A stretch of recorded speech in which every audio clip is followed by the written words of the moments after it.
By the third sortie, my hands stopped shaking. That's when I knew something inside me had changed forever. I'm Lieutenant Commander Jake Morrison, 33 years old, been flying F-18 Super Hornets for 11 years. USS Abraham Lincoln has been my home for the past 8 months. I've flown combat missions before, Afghanistan, Iraq, Syria, but nothing prepared me for February 28, 2026.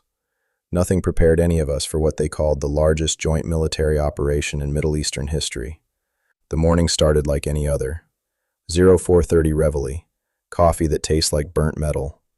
Briefing room filled with pilots checking their phones one last time before we went dark. My wife Sarah had sent me a photo of our daughter Emma's first lost tooth.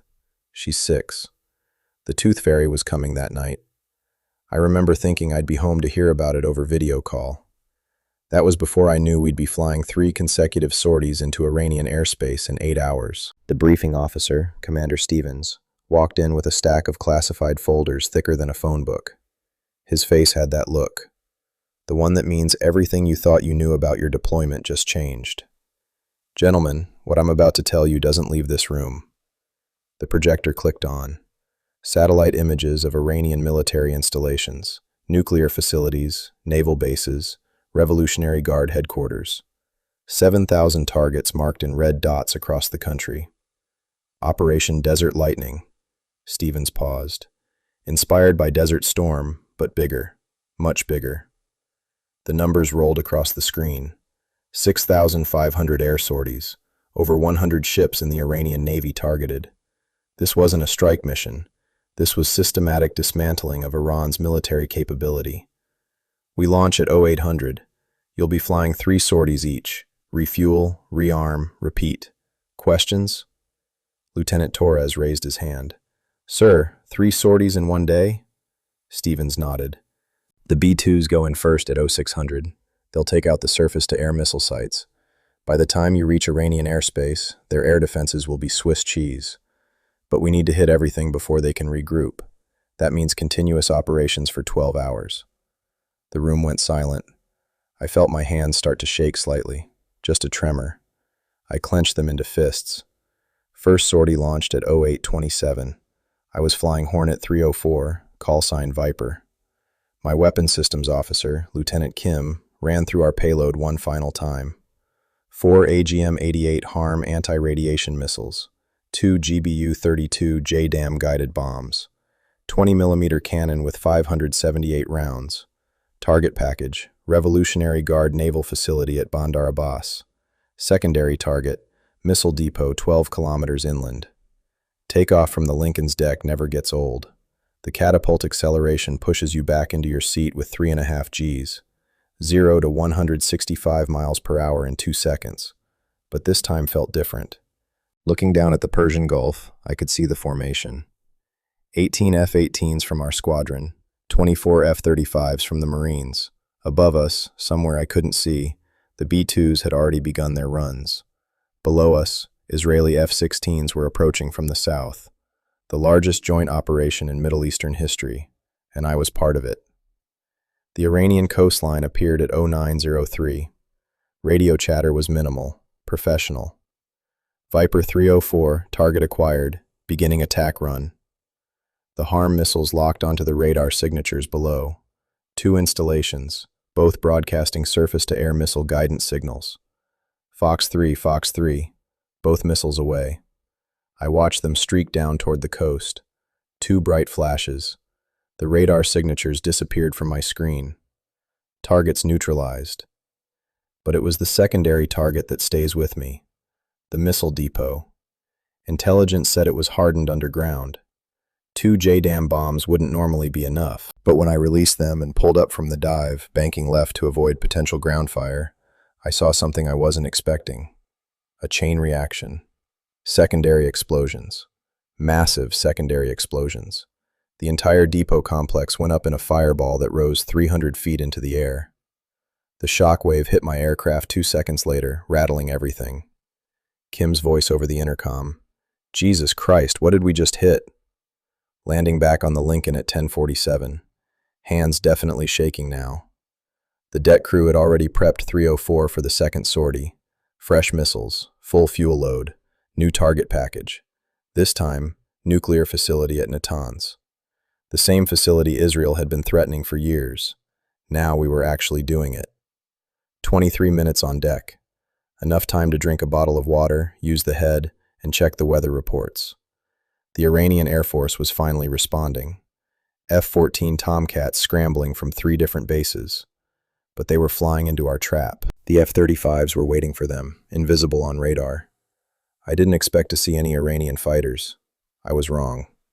Second sortie launched at 11:10.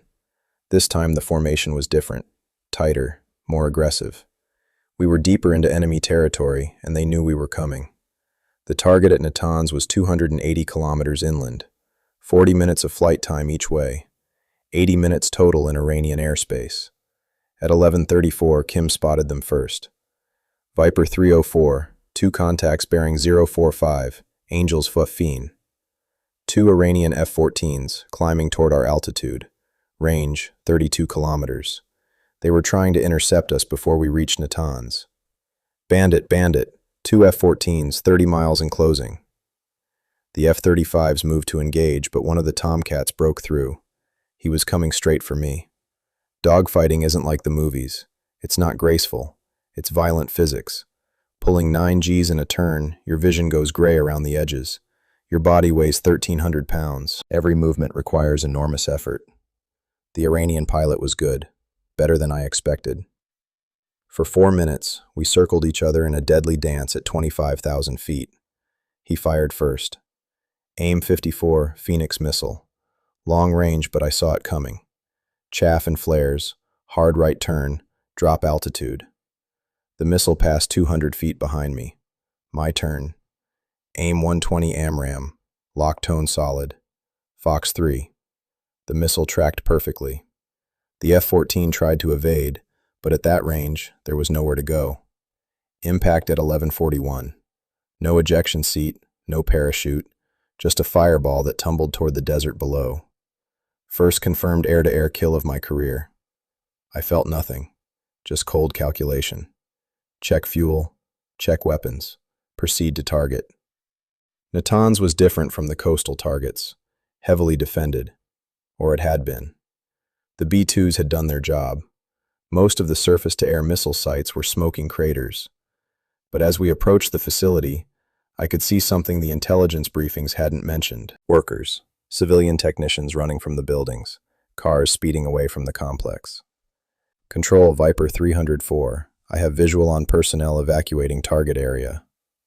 Long pause. Viper 304, you are cleared hot. Repeat, cleared hot. The facility was underground, but the ventilation shafts and entrance portals were visible. 4 JDAM bombs, GPS-guided, programmed to penetrate hardened structures. I pickled them off in sequence, watching each one disappear into the complex. The explosions were contained at first. Then the ground started to collapse. An entire section of the facility, maybe 200 meters square, just sank into the earth. Whatever they were building down there, it was gone. Second landing at 12:58. My hands were steady now. Not calm, steady. There's a difference. Calm is peaceful. Steady is when you've accepted what you're doing. The deck crew worked faster this time. They knew we had one more sortie, the hardest one. Deep strike mission. Tehran itself. Revolutionary Guard headquarters. 20 minutes on deck this time, fresh underwear. That's not a joke. When you're flying combat missions for 8 hours, you sweat through everything. The flight suit sticks to your skin. Your helmet feels like it weighs 50 pounds. But you keep going because the mission isn't finished. Because 7,000 targets don't destroy themselves. Because this is what you trained for, even if you never imagined the scale. Third sortie launched at 13:18. Formation was smaller now, just 12 aircraft. The deep strike package. Tehran is 450 kilometers inland, the most heavily defended airspace in Iran. Even with the B-2s clearing the way, we expected resistance. What we found was chaos. The Iranian command structure was collapsing.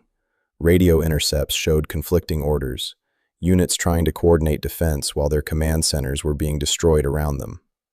By the time we reached Tehran, my hands had stopped shaking completely. Not because I was calm, because I had crossed some invisible line, some boundary between the person I was that morning and the person I was becoming.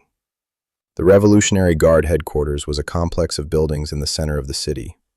Intelligence said it was the nerve center of Iran's military operations, the place where they planned attacks on shipping in the Gulf, where they coordinated with proxy forces across the Middle East.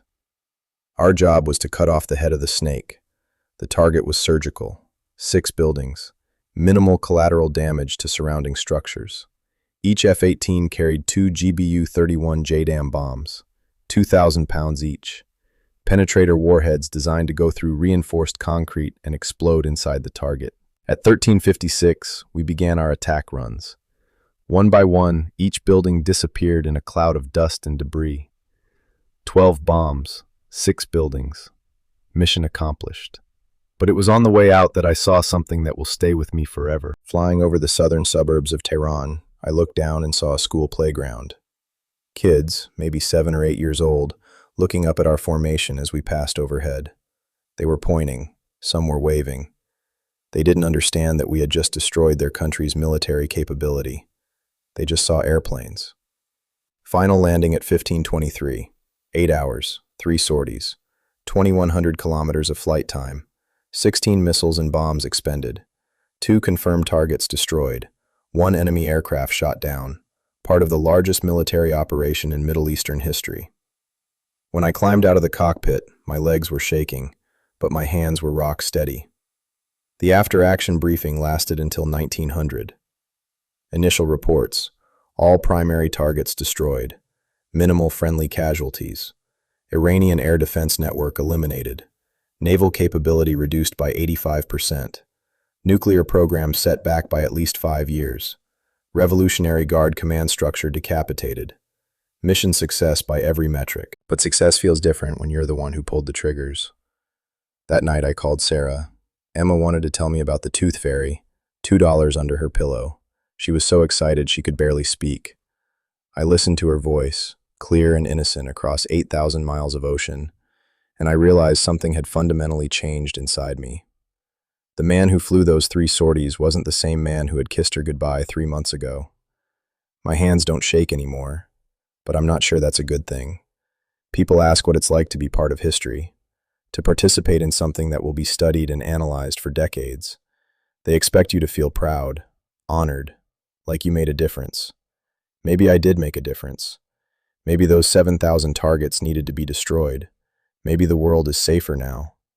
But sitting here in the hangar, looking at my helmet on the deck beside me, all I can think about is those kids in the playground, pointing up at our formation, waving. If anyone is watching this, share it. People need to know what it's actually like. Not the headlines about strategic victory and operational success. This. What it does to the people who carry it out. What it costs to maintain peace through overwhelming force. The news reports will talk about precision strikes and minimal collateral damage. They won't talk about the way your hands stop shaking when you accept what you're capable of. Tomorrow we start again. Different targets, same mission. The operation is supposed to last another week. I don't know how many more sorties I'll fly. I don't know how many more targets I'll destroy. But I know my hands won't shake. They'll be steady, professional, precise. And I think that scares me more than the shaking ever did. Subscribe if you want to hear the rest, because there will be more. There's always more.